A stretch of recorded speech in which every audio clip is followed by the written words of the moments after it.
अस्सलाम वालेकुम। मैं हूं डॉक्टर ज़ारा। आज हम एक निहायत अहम मौजू पर बात करेंगे और वो है ख़वातीन में शादी के बाद डिप्रेशन। ये एक ऐसा मसला है जिसके बारे में बहुत कम बात की जाती है, लेकिन हकीकत ये है कि बेशुमार ख़वातीन शादी के बाद ज़हनी दबाव, उदासी और तन्हाई का शिकार हो जाती हैं। बज़ाहिर शादी एक खुशी का मौका होता है, मगर बहुत सी ख़वातीन के लिए ये ज़िंदगी का वो मोड़ होता है जहां उनकी नफ्सियाती हालत बदलने लगती है। आइए समझते हैं कि ऐसा क्यों होता है और उसका हल क्या है। शादी के बाद औरत की जिंदगी में सबसे बड़ी तब्दीली माहौल की होती है।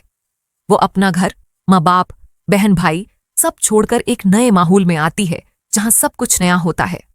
इस तब्दीली को अपनाने में वक्त लगता है, लेकिन अगर घर के लोग तावन न करें या औरत को समझने की कोशिश न करें तो वो ज़हनी दबाव में आ जाती है। नया माहौल, नए रिश्ते और नई जिम्मेदारियां औरत के लिए एक चीलिंग बन जाते हैं। अगर उसे जज्बाती सहारा न मिले तो वो अकेलापन महसूस करती है, जो आहिस्ता आहिस्ता डिप्रेशन में बदल जाता है। दूसरी अहम वजह मियाँ बीवी के दरमियान ताल्लुकात में कमी या गलत फहमियां हैं।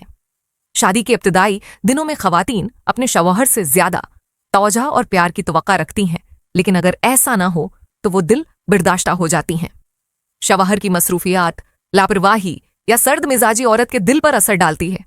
जब औरत को लगता है कि उसकी बात सुनी नहीं जा रही या उसकी अहमियत कम है, तो वो खुद में समटने लगती है। यही कैफियत आगे चलकर ज़हनी दबाव और उदासी का सबब बनती है। शादी के बाद जिम्मेदारियों का बोझ भी डिप्रेशन की एक बड़ी वजह है। बहुत सी ख़वातीन पर घरेलू काम, ससुराल के अफराद की खिदमत और समाजी तवक्कुआत का दबाव बढ़ जाता है। अगर शौहर तावन न करे तो औरत जिस्मानी और ज़हनी तौर पर थक जाती है। मुसलसल तनकीद, तकाबिल या बेजा तवक्कियात औरत के एतमाद को कम करती हैं। उसका हल ये है कि घर के अफराद, खास तौर पर शौहर, औरत को समझें, उसकी तारीफ करें और उसे एहसास दिलाएं कि वो अहम है। बाज़ ख़वातीन में शादी के बाद हार्मोनी तब्दीलियां भी डिप्रेशन का बाज़ बनती हैं। नई जिंदगी, जिस्मानी तब्दीलियां और ज़हनी दबाव हार्मोन्स को मुतासिर करते हैं, जिससे मूड में उतार चढ़ाव आता है। औरत कभी खुश तो कभी अफसरदा महसूस करती है। अगर ये कैफियत तवील हो जाए तो डॉक्टर या माहिर नफ्सियात से बात करना जरूरी है ताकि इलाज शुरू किया जा सके। समाजी दबाव भी ख़वातीन में डिप्रेशन को बढ़ाता है। शादी के बाद अक्सर ख़वातीन को फौरी तौर पर मां बनने के लिए कहा जाता है, और अगर ऐसा ना हो तो वो तनकीद या तंज का शिकार होती हैं। इस दबाव की वजह से औरत खुद को नाकाम या कमजोर समझने लगती है। इसके अलावा सोशल मीडिया पर दूसरों की मिसाली जिंदगियां देखकर भी औरत खुद से मायूस हो जाती है। ऐसे में जरूरी है कि ख़वातीन खुद पर यकीन रखें और दूसरों से तो काबिल ना करें। हर जिंदगी का सफर मुख्तलिफ होता है। डिप्रेशन से बचने के लिए औरत को चाहिए कि अपनी जिंदगी में तवाज़ुन कायम करे। शौहर और ससुराल के साथ वक्त गुजारने के साथ साथ अपने लिए भी वक्त निकाले।